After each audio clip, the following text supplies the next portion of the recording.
And I'm pleased that you've mentioned there that instead of cutting library hours, you're open, and it's now for us as a councillors to decide, to any operational shortfall, the 1.1 by libraries, to be made up not by cutting community library hours, but possibly, as I've suggested, a small user charge for those that order a couriered book, and I know that officers will be looking into that, and again I welcome my colleagues' feedback as to whether that's more viable to charge a small fee than cutting library hours.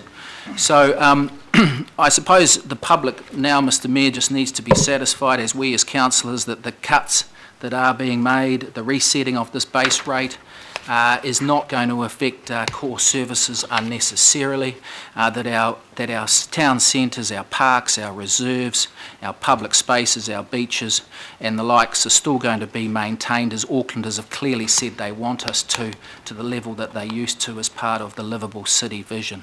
So again, I'll be pushing my own little barrow as far as Meadowbank Community Centre and Selwyn Station and that, but as a bigger document, Mr Mayor, I'm certainly encouraged by this. I think it's I think it's certainly your best document in the last 5 years at this level, from my very humble opinion, and I think it sends, if I can be so political, I think it sends a very effective, clear and concise message, my friend, which says this: back off Phil Goff. Thank you.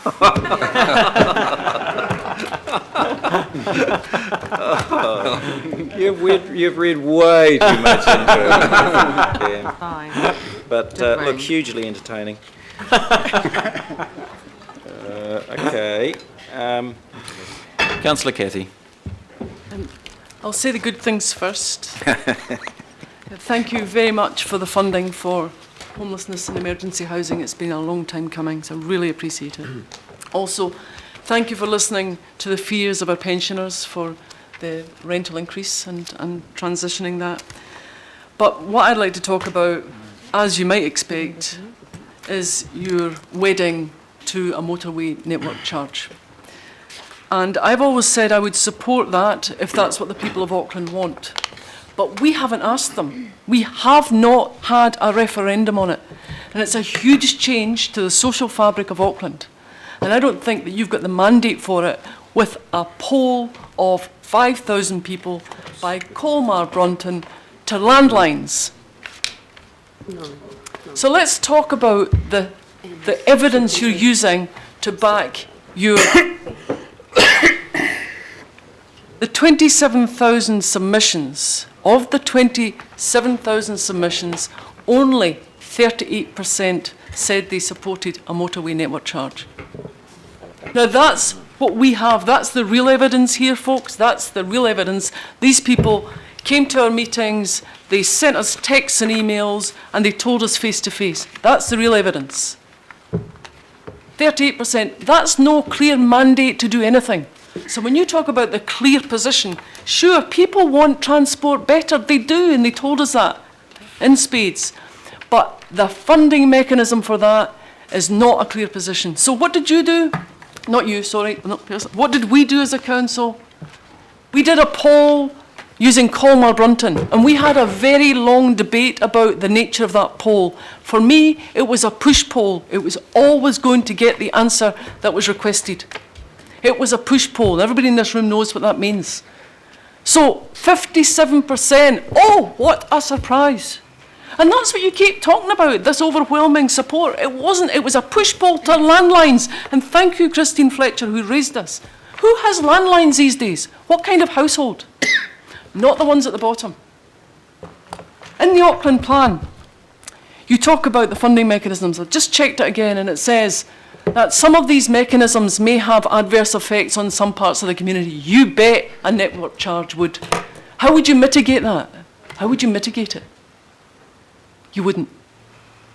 So if, as you suggest in here, you want us to say yes to you continuing to talk to government about a motorway network charge for Auckland, then you need to ask the people.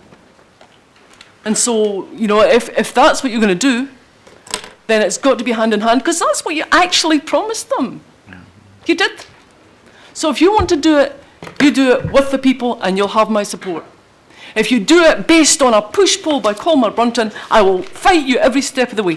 Thanks. Good, and to be expected. Right, I've got Councillor Chris and then Councillor George. Chris F. Chris F, yes. Thank you. Thank you, Mr. Chairman. And like Cameron, I actually think that this is one of the better moments, having served now into the second term on the council. And I think that a bit of credit needs to be given to a few people. For me, this is really the first time that we've seen Stephen's hands on the tiller, and that collaboration between the democratically elected members and the senior management of Auckland Council working with the CCOs. So I want to acknowledge Stephen, as you did earlier, for the careful and considered way that he and his team, particularly Matthew Walker, who's here, I don't like calling him Matty, I've got to say, Mr. Chairman. I think he's a Matthew. And I think he has, along with Andrew Duncan and others, tried to respond to the need to place Solomon on the issues that are confronting the region. So, on the one hand, I genuinely welcome your consideration of reverting back to the commitment that you made of 2.5. But even within that, sir, for people from the Albertine Roskill area who will face the largest, because of capital valuation, even within that 2.5, there is still going to be considerable pain.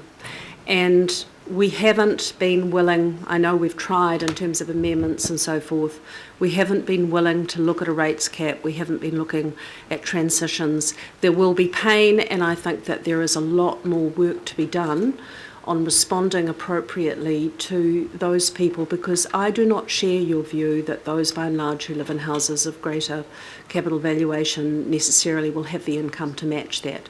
And that is going to be the great debate, I think, over the next few weeks as we try and come to grips with the most effective response to responding to the plight of those people who may yet be considering whether or not they can afford to remain in their community. So I just want to put that on the table, but at the same time acknowledge you on this. I'd also like to acknowledge the councillors who've worked in a really collaborative and constructive way. Bill Cashmore is one of the unsung heroes, I think, amongst this new intake of councillors on this council. I really want to applaud the measured way that he has tried to work. I mean, he comes from out in the far blocks of the region, and it's probably difficult for him with his constituency to continue to have that big regional overview, and understanding that a lot of the projects will, in terms of perception, be investments into the inner city area. We know, if you actually spend time in it, that there's benefits across the region. But Bill really has tried to take a considered approach to that, and he has my support for that. The transport levy, I think, is a really good tool. The reality is the basic transport plan, as it was put out, came back with the overwhelming rejection. And we've got this gap. If we're really serious about addressing public transport infrastructure, getting those bus priority lanes, doing all of these sorts of things that we want to see, if we're serious about walking and cycling, facilitating that regional growth, which we haven't addressed properly up until now, the CRL and other rail improvements, and including looking at the investigation around light rail on the Stall Dominion Road project, road safety measures, Amity, and I know, it is hard to be Solomon, but I think that this is a really good starting point. It doesn't address, and I think it is time for us to go back and really look at the Auckland plan. It's outrageous that we don't have the electrification of the Pukekohe included in it. There's a whole range of things that we need to go back and actually start to give serious consideration to. But without going into a lot of the detail of the transport projects, this accelerated capital program is going to actually begin to give the public what they are demanding, and it's probably the most fair and equitable tool that we can see being used to drive some of that investment. Where I have got concerns, sir, is in the parks area. You say that you're comfortable, and I quote here from your notes that I received late last night, overall I'm comfortable with the approach to this budget with regards parks, community and lifestyle. I think this is one area where the devil is going to be in the detail, and the preliminary work that I have seen thus far would suggest that there are going to be a lot of unhappy local boards and there will be a lot of unhappy councillors as the detail on this begins to emerge. So I wouldn't want my support today, and I intend to vote for this, but I do want to signal to you very, very clearly that in the area of biosecurity, in the area of regional parks, in the area of levels of service within our community in the parks, it's inadequate. We are not going to be able to meet, in the same way that we're endeavouring to meet in transport, the aspirations that came through overwhelmingly in the consultation. So, sir, I acknowledge your leadership on this. I think that you have introduced a really good starting point for the debate as we move forward, and to get Cameron's affirmation in such an effusive way is really, it's a shame we don't have a Hansard. It would be a really good thing to have today.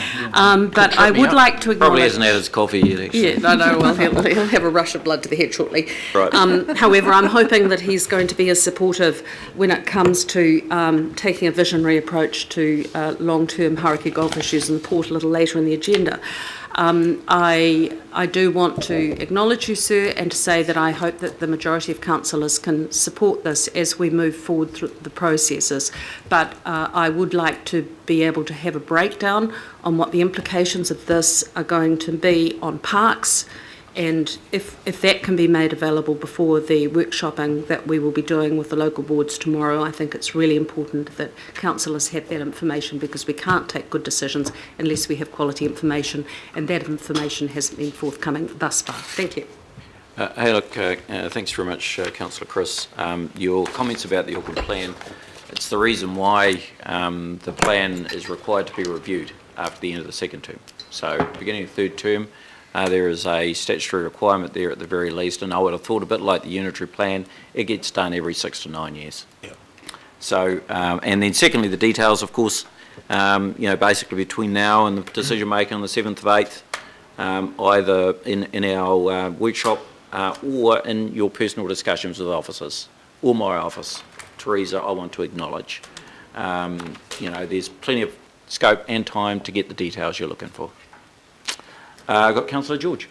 Well, thank you, Mr Mayor. Thank you for putting this paper together. But as it's been said, the devil is certainly in the detail, and we haven't actually seen the appendixes yet, for one thing, and I'm very interested to see what is underlying this document, because as you say, this flat tax for transport is a regressive tax, and my calculations, after getting some information this morning from the officers, it seems that it's $60 million that we're reaping through this provision of a transport tax, which to me works out at just over 4% rate increase if you equate it back to rates, because $14 million equates to 1% of rate increase. So it is a substantial increase in rates. And as I was talking to Mr Rayner this morning, he contacted me in relation to the headlines in the paper, and I think they may be a bit incorrect, but they were talking about 2%. But Mr Rayner was, coming from the grey power position, where, he talks about people on low income in their homes.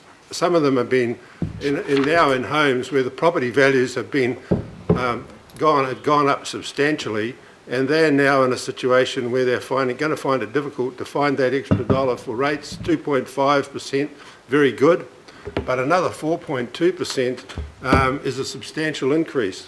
And obviously this $100 extra a year is $100, so people have got to find it. And what is going to be interesting is what we kind of look as to whether what a SUIP is, a separately used or inhabited place. That's going to be interesting because places, I'm just thinking on the North Shore, Chelsea Sugar Refinery, they're obviously paying $160, whereas the little old lady who's a widow now, who's got a home which is valued at a substantial value, will be paying the extra $100. So I think we've got to look at that, and I'm going to be certainly looking at that more as time progresses. And no doubt we'll have time to debate these issues. I want to take up the issue that Councillor Casey raises in relation to how you've landed on this idea of a toll as the way that we're going to get this revenue. Because the area that Councillor Cooper comes from, Councillor Clough and Councillor Holtz out west, they opted, if you look at the submissions, their submissions say that they would go for a fuel tax as opposed to a motorway toll. And that includes Henderson, Massey, Upper Harbour, Faux and Waitakere. And then you go south, you look at places like Mangere, Manurewa, Papakura, Councillor Penrose we hails from, they also opted for the fuel tax as opposed to the motorway toll. So it's not universal support for motorway tolling as we're kind of led to believe. And I heard Mr. Winder when he had his press conference, I heard it on the radio when I first heard about this idea of the motorway toll. He was saying, oh look, a majority is a majority, you go with the majority. Well, councillors, we have got to look at the underlying reasons and issues here, and I believe that a fuel tax would be a cleaner and an easier way. And I had some people from Birkenhead just contact me, and Councillor Darby in the last few days, indicating that they're from the Birkenhead Residents Association. So there is out there in the community concern about the motorway toll being given the push to the fore as opposed to the fuel tax idea or some other way. I'd like to see, as Councillor Brewer's talking about this 50% for the CRL, I'd like to see people like Winston Peters, if we get a 75%, Councillor Brewer, Mr Mayor, it'd be a far better situation. But, I just want to, not to go on, but I want to talk about libraries and weed spray. Libraries, in the Birkenhead Library being canned on a Sunday, I think it was probably the first library that opened on a Sunday across Auckland, and when Councillor Hartley was the Mayor of Birkenhead City, and former Councillor Hartley, now on the Kaipatiki local board, and they're having to close on a Sunday, and it's a brand new library, only been open a few years, and an excellent community facility. It's the only public toilets in the Birkenhead area now, and we're closing it. So Councillor Brewer, Councillor Brewer brought up the idea of this fund that we get from moving library books around. I can't actually understand how that works, but maybe it's got some merit and we'll look at it. But Mr Mayor, I would love to see us, for the $1 million that we're going to be saving from shutting libraries, I think it's one area that we really have to look at a bit further. And, I'm really sorry that the Birkenhead Library is the one that seems to have got the cut on for that time. And as far as weed spray, saying local boards will have to find the funding if they want to opt out, I just find that a bit difficult to actually comprehend, because I know in Devonport they're the capital of non-chemical weed control, but that's kind of been part of their community for a long time, and I would hope that we can actually look at that and debate that further in the next few weeks. So there's a lot of issues to be covered in the next few weeks, and I think that the issue in relation to tolling versus fuel tax or some other way of finding the funding will be, I think, hopefully well debated, and we hear all the different arguments from all the different sides of the fence, and we come up with a good solution, because I'm certain also that there was some parochialism in the way that people voted or people submitted on the long-term plan in the submission period. And you've only got to look at Howick, where the majority of people want motorway tolling, a large majority, and I think there's a ulterior motive there that most of those people probably don't use the motorways. So, they want the motorways as a motorway tolling as opposed to petrol tax. So these issues have got to be looked at further, I believe, and I support Councillor Casey in what she's saying. Thank you. George,